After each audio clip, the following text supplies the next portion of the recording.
Yesterday, in case you probably didn't know this, but it was St. Patrick's Day. Oh, was it now? Yeah.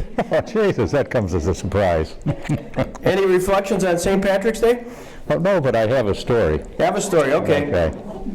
Well, it was about two Irish brothers, 4 years old and 6 years old, and they were getting ready to go down to breakfast. And the 6-year-old said to the 4-year-old, "You know, I think we're getting old enough to cuss."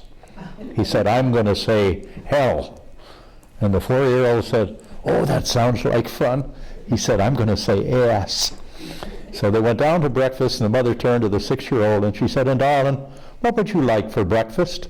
He says, "Oh, I think I'll have some Cheerios."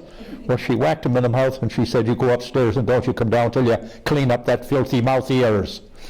And then she turned to the 4-year-old, and she said, "And darling, what would you like for breakfast?" Looked back and forth, and he says, "Well, you can bet your ass it won't be Cheerios." So,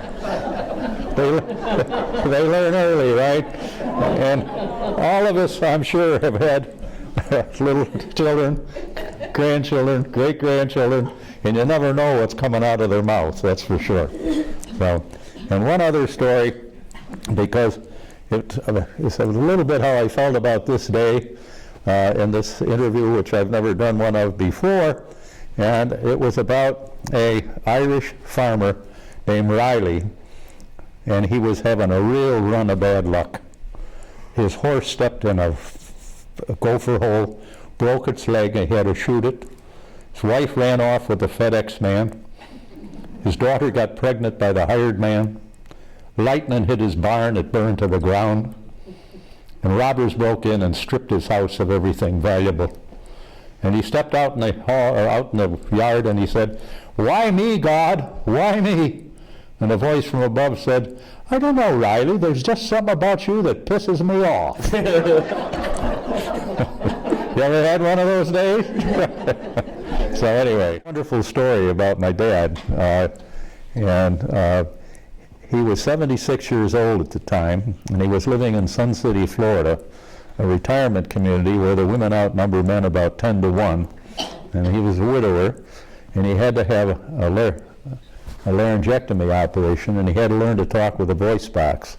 And he'd always been a great, gregarious, outgoing talking, and my brother and I were afraid what's going to be like when he can't talk right again. And so I called him up on the phone, and I said, "Dad, how are things going?" And he said, "A lot of ladies with casseroles." And I said, "Gee, that sounds great." And he said, "Pain in the ass." And I said, "Well, what are they after you for?" And he said, "I'm a perfect catch." And I said, "What do you mean you're the perfect catch?" He said, "I can drive and I can't talk. All they want is a chauffeur." So we knew he was okay. And that's a true story.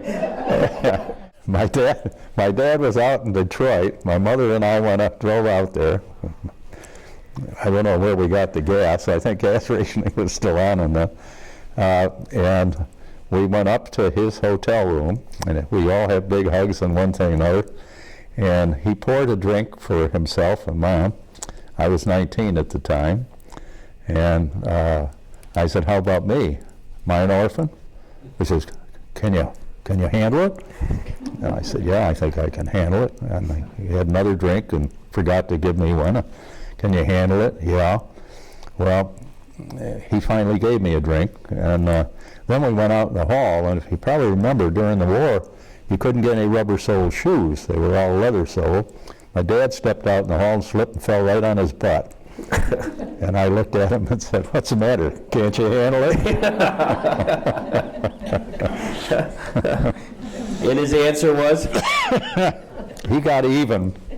A year later, they had moved out to Minnesota. He had taken a job in Minnesota, in Minneapolis.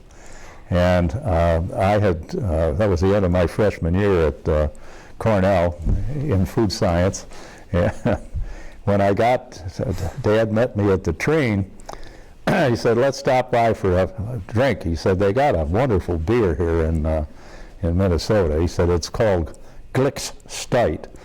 And so we went in and we stopped at a little bar. It turned out he claimed he didn't know anybody out there, but as soon as we walked in the door, "Hi, Earl, how are you?" You know, and so we went over to the bar, and he said, "Give the kid a Stite." So I had a Stite, and I drank it a green bottle. And he said, well, let's have another one. So I drank the second one. And then it was time to go. And I stepped off the stool and I fell right on my butt. Because it turned out that wasn't beer, it was malt liquor. And I had just drunk 16 ounces each of malt liquor. And my knees were like this. And guess what he said? What's the matter? Can't you handle it? Turnabout's fair play.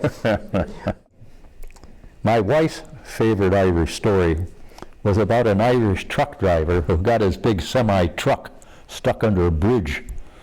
And he got out of the truck and he was walking around the truck wondering what to do, and a cop came up and said, "Are you stuck?" He said, "No, I was just delivering this bridge and I lost the address." Irish logic. Yeah. So, one of the stories that I remember, and this goes back to when Arthur Godfrey had a radio show. Now, you know how far back that is. And one day, they told this story on his show, and I've been telling it now for probably 60 years. And it was about an Irish-American girl from Boston who went down to New York City to study acrobatic dancing. And when she came home for the first semester, she, being a good Catholic girl, being an Irishman from Boston, went to confession. And she went early, so she knew it wouldn't be crowded, and she wore her leotards and her sneakers. And after she finished confession, the priest said, "You know, I've always been interested in that acrobatic dancing. Could you be showing me some of the steps you've been learning, Doc?" Oh, she said she'd be happy to. So they went out into the vestibule, and she started doing front flips and back flips and things you wouldn't believe. And just then, two of the old Irish women in the parish came walking in. One looked at the other and she said, "Oh, me God, will you see what the Father's handing out for penance, and me with me torn bloomers on?" Now, that was a pretty raunchy joke in those days, let me tell you. So, a year and a half ago, I had pancreatitis, and they said, no more drinking, no more alcohol. And so, and I had been brewing my own ale, Manly's Irish Cream Ale, for 5 years. Oh, did I love it. Did I love it. And I had to give it up. And it's been a year and a half now, and I haven't touched another drop. Yeah. And I miss it, but not that much, because I had 70 great years of drinking.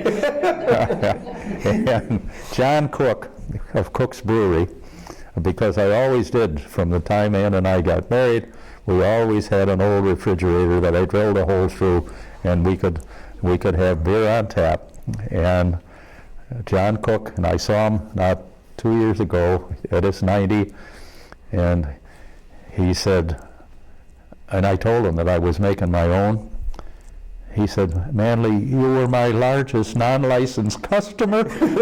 I would have had to sell the company 3 years earlier if you'd done it back then." So, Yeah, your house was really unique that way. yeah, so I'm out of that business. Gosh.